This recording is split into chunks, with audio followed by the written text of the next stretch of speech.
Next topic अपना है heating effect of current.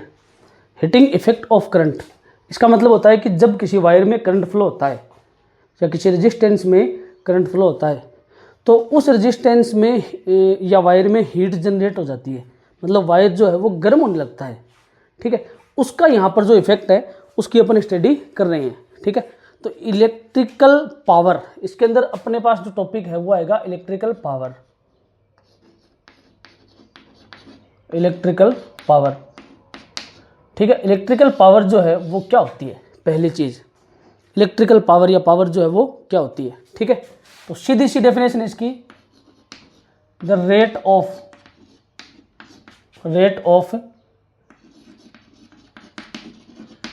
Electric या इलेक्ट्रिकल वर्क डन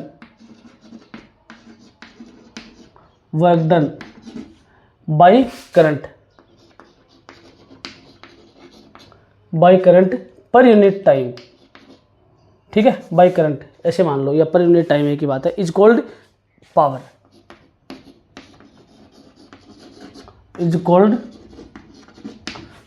या इलेक्ट्रिकल पावर या टोटल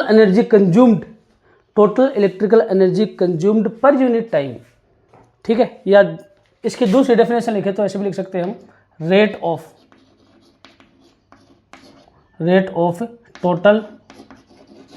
टोटल एनर्जी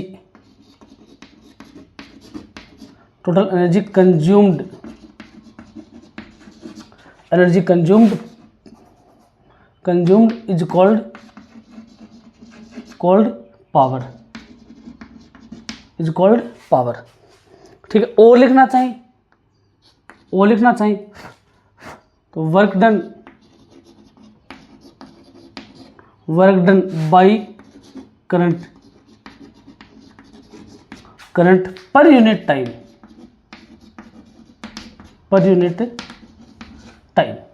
ये क्या होती है अपनी इलेक्ट्रिकल पावर, ये होती है पावर। मीन्स लिख सकते हैं P is equal to W/T। W हो गया यहाँ पर वर्क डन और T क्या हो गया अपना टाइम।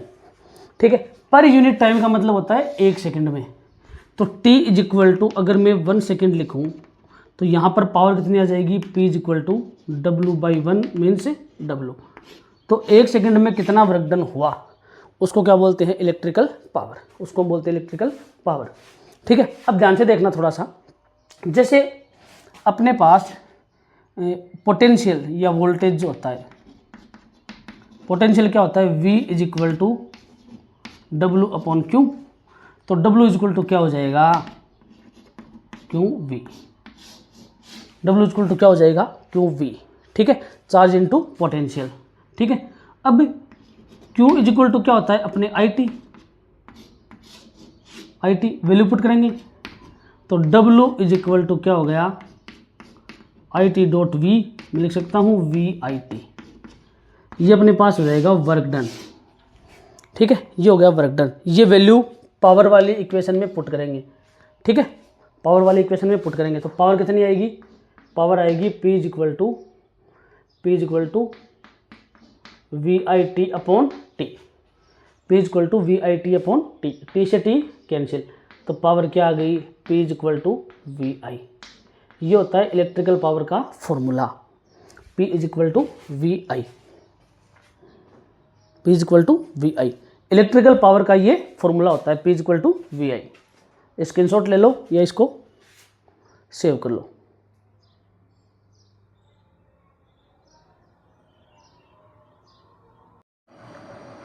अब इसकी यूनिट की बात करें कि इसकी जो यूनिट है वो क्या होती है, तो जाहिर सी बात है पावर की जो यूनिट है वो वर्क और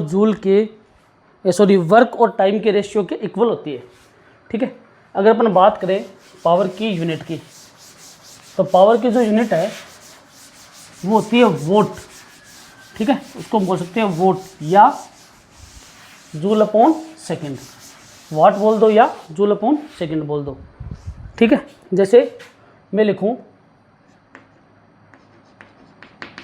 यूनिट ऑफ पावर, तो क्या होती है? P is equal to W/T। ये होता है इसका फॉर्मूला। तो इसकी जो SI यूनिट जो होगी ये होती है अपने वोट,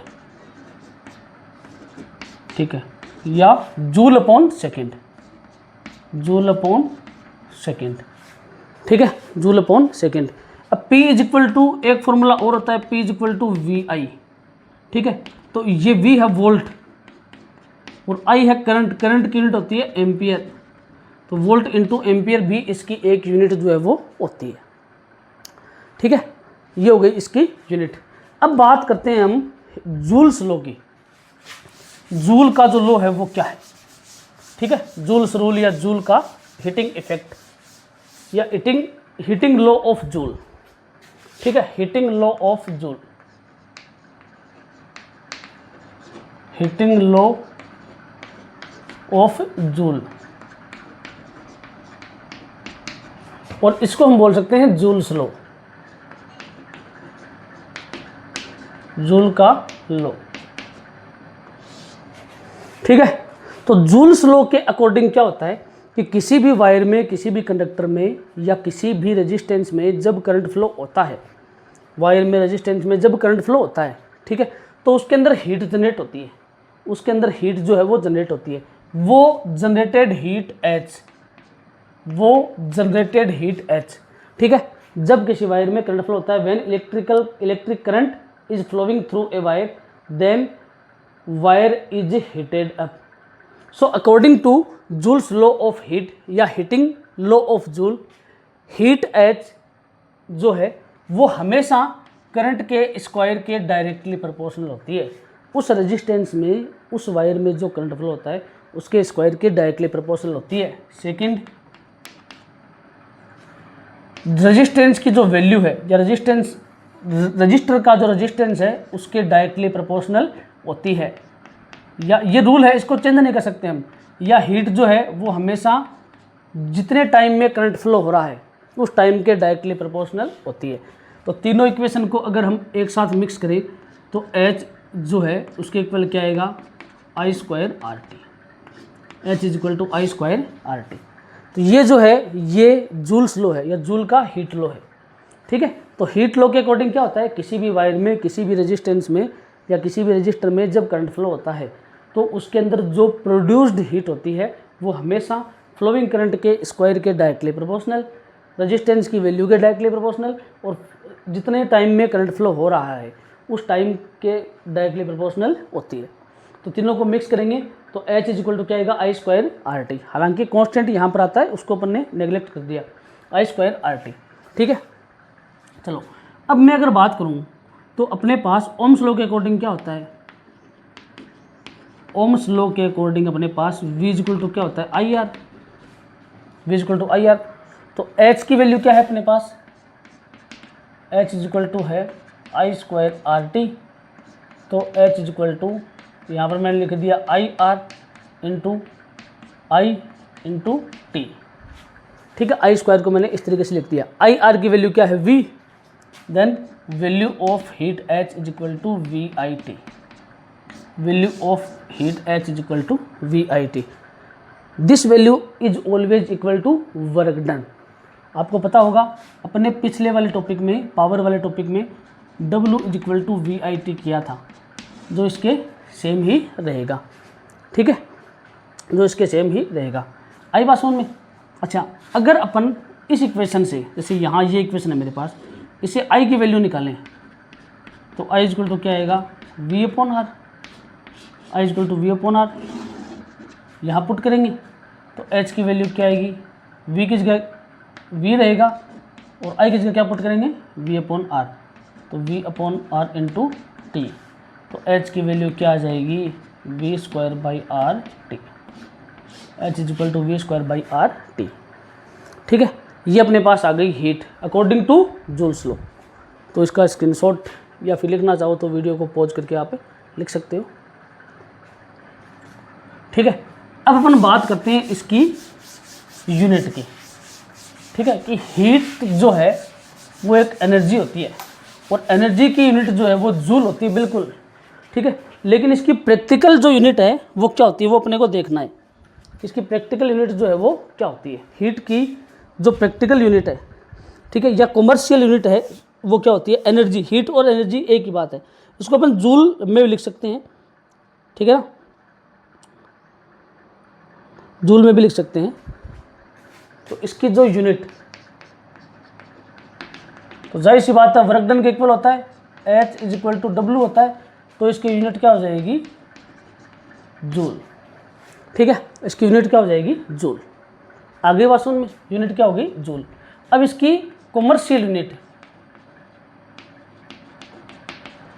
इसकी कॉमर्शियल जो यूनिट होती है, कॉमर्शियल यूनिट का मतलब होता है कि अपने घरों में जो बिजली की खपत होती है, जैसे अपन बोलते हैं ना कि पंखा चल रहा है उसमें कितनी बिजली चलेगी, बंद कर दिया लाइट को वगैरह वगैरह, ठीक है, यूनिट में जो बिजली आती है, खपत होती है, तो वो होती है कॉमर्शियल बिजली, ठीक है, कॉमर्शियल लाइट या commercial electrical energy.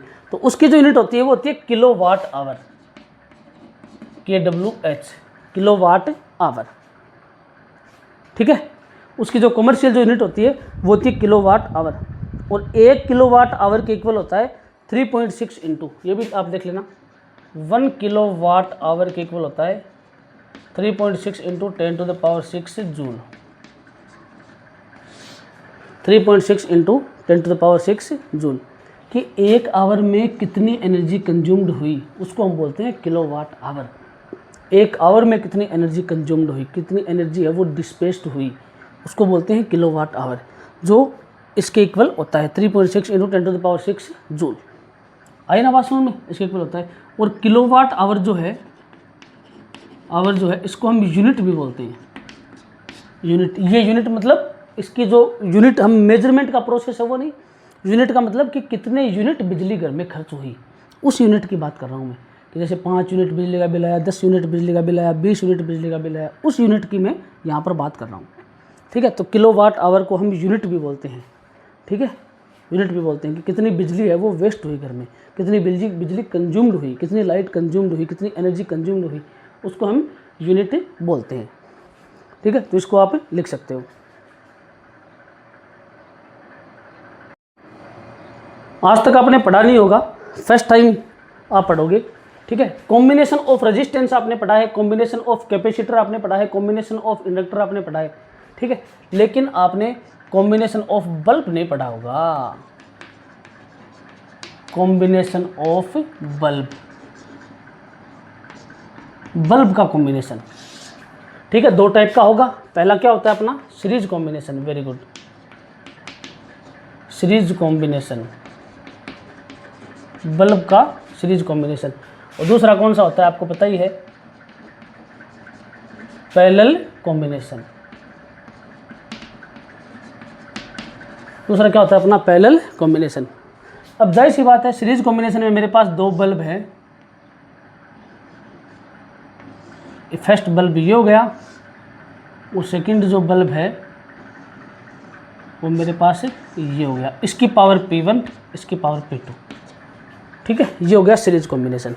Parallel combination की बात करें तो इस तरीके से अपन ने पैरेलली 2 बल्ब है वो कनेक्ट कर देंगे अपन, बल्ब बोल दो, CFL बोल दो, कोई फ़र्क नहीं पड़ता, LED बोल दो, आजकल LED भी मार्केट में आ चुकी है, ठीक है। ये बल्ब, इसकी पावर P1, इस बल्ब की पावर P2, यहाँ पर अपन ने 2 टर्मिनल ले लिए XY या ABCD, जो भी टर्मिनल अपन मानेंगे, जिनके थ्रू हम इसको सर्किट में कनेक्ट करते हैं।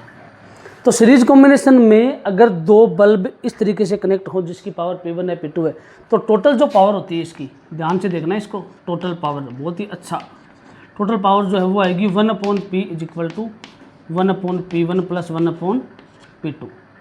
P की वैल्यू निकालेंगे टोटल पावर की, तो P इज इक्वल टू क्या आ जाएगा, P1 P2/P1 प्लस P2। और इसमें पैरेलल में बात करें तो पैरेलल कॉम्बिनेशन में टोटल पावर जो है वो हम डायरेक्ट ऐड करेंगे P1 plus P2। Parallel combination में टोटल पावर डायरेक्ट ऐड करना है P1 प्लस P2, और सीरीज कॉम्बिनेशन में टोटल पावर हम कैसे ऐड करेंगे, P is equal to P1 P2/P1 plus P2, ठीक है। ये कॉम्बिनेशन ऑफ बल्ब है जो आप पहली बार पढ़ रहे हो, 10th 12th के बच्चे हैं वो पहली बार पढ़ रहे हैं इसको, कभी भी मैंने यूट्यूब पे देखा नहीं है ऐसा, ठीक है। तो ध्यान से समझना, सीरीज मीन्स इसका रेसिप्रोकल काम मिलेंगे, और पैरेलल मीन्स इसको डायरेक्ट ऐड करेंगे, ठीक है। आज के लिए इतना ही, नेक्स्ट वीडियो में इन टॉपिक्स पे करेंगे अपन न्यूमेरिकल्स। बल्ब के कॉम्बिनेशन पे numerical, the bulb of rating 100 volt 250 volt 200 volt 250 volt are connected in series across a 500 volt line. Then 100 watt bulb will be fused, 200 watt bulb will be fused, both bulbs will be fused और fourth option है no bulb will be fused. ठीक है, दो bulb हैं series में connected हैं, 500 volt के voltage source से या बैटरी से कनेक्टेड है। इसका रेजिस्टेंस R1 सपोज कर लिया, पावर P1, इसका रेजिस्टेंस R2 सपोज कर लिया, पावर P2, दोनों में करंट फ्लो हो रहा है सेम I। ठीक है, तो अपने को ये देखना है कि दोनों में से कौन सा बल्ब जो है वो फ्यूज होगा। ठीक है, दोनों फ्यूज होंगे, या पहला 100 वाट वाला फ्यूज होगा या दूसरा, ठीक है, 200 वाट वाला फ्यूज होगा। ठीक है, तो अगर दोनों में से किसी का भी पावर, ठीक है, या किसी का भी वोल्टेज जो है वो 250 वोल्ट से ऊपर है तो बल्ब फ्यूज हो जाएगा। जैसे P1 जो बल्ब है या B1 जो बल्ब है, इसकी पावर 250 वोल्ट से कम है, सॉरी इसका वोल्टेज 250 वोल्ट से कम है तो ये जलेगा, इसका वोल्टेज 250 वोल्ट से कम है तो ये जलेगा, या 250 वोल्ट है तो जलेगा। लेकिन अगर ऊपर चला गया किसी भी कंडीशन में, ठीक है ना, तो ये बल्ब जो है वो फ्यूज हो जाएगा। ठीक है, ये बल्ब जो है वो फ्यूज हो जाएगा। तो पहले अपने को चाहिए इसके करंट की वैल्यू, सॉरी रेजिस्टेंस की वैल्यू चाहिए। तो इसमें से R1 R2 की वैल्यू कहाँ से, रेजिस्टेंस आएगा, फिर अपने पास इनमें अपन वो कैलकुलेट कर लेंगे इसका करंट, करंट के बाद में अपन टोटल जो वोल्टेज है वो कैलकुलेट, टोटल जो पोटेंशियल डिफरेंस है इसका और इसका वो कैलकुलेट कर लेंगे। मतलब इस पर कितना पोटेंशियल है V1, इस पर कितना पोटेंशियल है V2। ये पावर सोर्स की वैल्यू है, रेटिंग दे रखी है बल्ब के ऊपर। ठीक है, चलो तो पहले मैं बात करूं बल्ब B1 के लिए, फॉर B1 बल्ब के लिए पावर कितना है, P1 की वैल्यू है 100, ठीक है, और वोल्टेज V1 ये कितना है अपने पास 250 वोल्ट। R1 अपने को कैलकुलेट करना है, तो P इक्वल टू फॉर्मूला होता है V²/R। तो P1 इक्वल टू क्या हो जाएगा, V1² सॉरी R1, तो R1 इक्वल टू क्या हो जाएगा V1²/P1। V1 की वैल्यू अपने पास है 250, तो 250² P1 की वैल्यू है 100, तो ये हो जाएगा 100। ठीक है, इसको अगर अपन सॉल्व करें तो R1 की वैल्यू आएगी 250 का स्क्वायर जो है उसको सॉल्व करेंगे तो अपने पास जो R1 की वैल्यू आएगी वो आएगी 625 ओम। ठीक है, देख लेते हैं इसको, 250 × 250/100 सिंपल सा ही है, कैंसिल, 25 25 625, तो 625 ओम। ये अपने पास फर्स्ट रेजिस्टेंस के लिए, फर्स्ट जो रेजिस्टेंस जो बल्ब है उसका रेजिस्टेंस आ गया R1। अब दूसरे रेजिस्टेंस की बात करें फॉर B2 के लिए, तो B2 के लिए P2 की वैल्यू अपने पास है 200 वाट, वेरी गुड 200 वाट, और अपने पास V2 की वैल्यू है 250 वोल्ट। R2 निकालना है, तो R2 इक्वल टू क्या हो जाएगा अपने पास, सेम फॉर्मूला अप्लाई करेंगे V2²/P2, तो R2 इक्वल टू V2 की वैल्यू कितनी है 250 2/P2 की वैल्यू कितनी है 200, तो R2 की वैल्यू क्या आएगी, R2 की वैल्यू आएगी 625/2। ठीक है, 625/2 समझ रहे हो ना, तो 625/2 इसको डिवाइड करेंगे तो अपने पास वैल्यू आएगी 312.5, 312 312 ये मान लो, तो R2 इक्वल टू 312.5 ओम, ये R2 की वैल्यू आ गई। 625 का आधा 312.5 ही तो होता है ना, 624 का आधा होता है 312, और 625 का हाफ जो है वो होगा 312.5। ठीक है, स्क्रीनशॉट ले लो, इसको लिखना चाहो तो लिख लो। ये अपने पास R1 R2 की वैल्यू जो है वो आ गई, R1 R2 की वैल्यू जो है वो आ गई। ठीक है, ठीक है, अब मैं बात करता हूँ कि इनके टोटल वोल्टेज अपने पास है 500 वोल्ट। ठीक है, करंट कितना फ्लो हुआ, दोनों में करंट कितना फ्लो हुआ। ठीक है, तो 625 को और इनको मैं एक बार रख लेता हूँ इधर,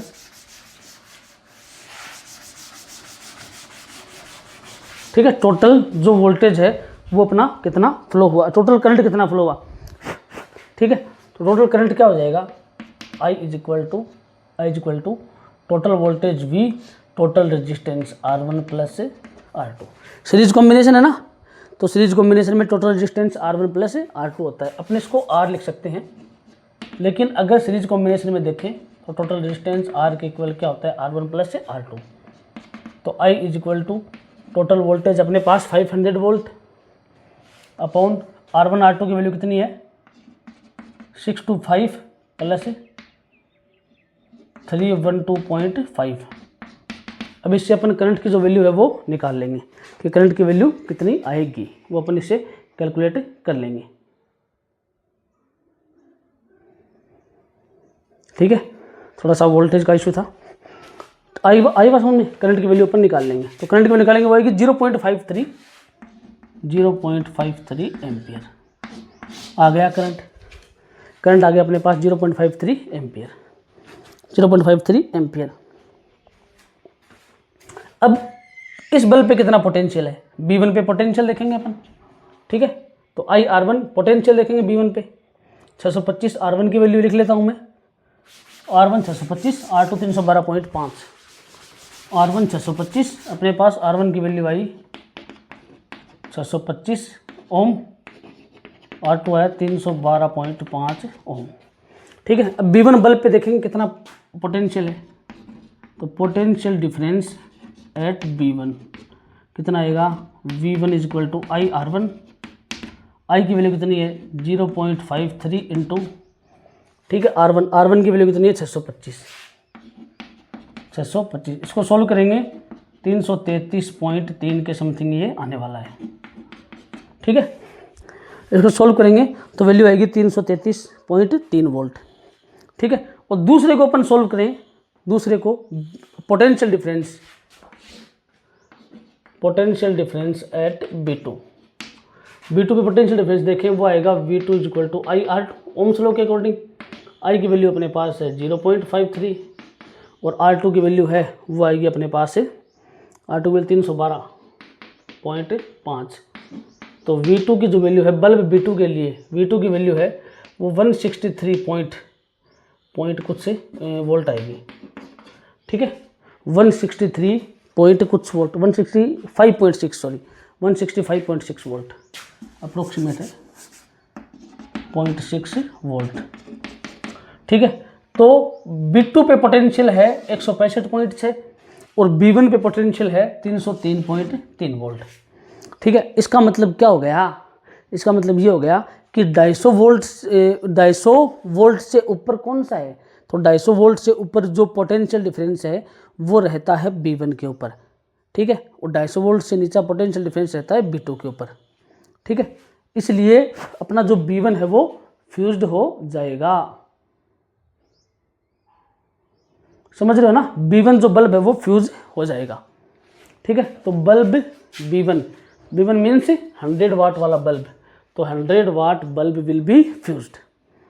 ठीक है, फर्स्ट जो बल्ब है 100 watt bulb will be fused. समझ गए, 100 watt bulb will be fused. बहुत ही तकड़ा न्यूमेरिकल है, धांसू न्यूमेरिकल है, गर्दा उड़ाने वाला न्यूमेरिकल है, गर्दा उड़ाने वाला।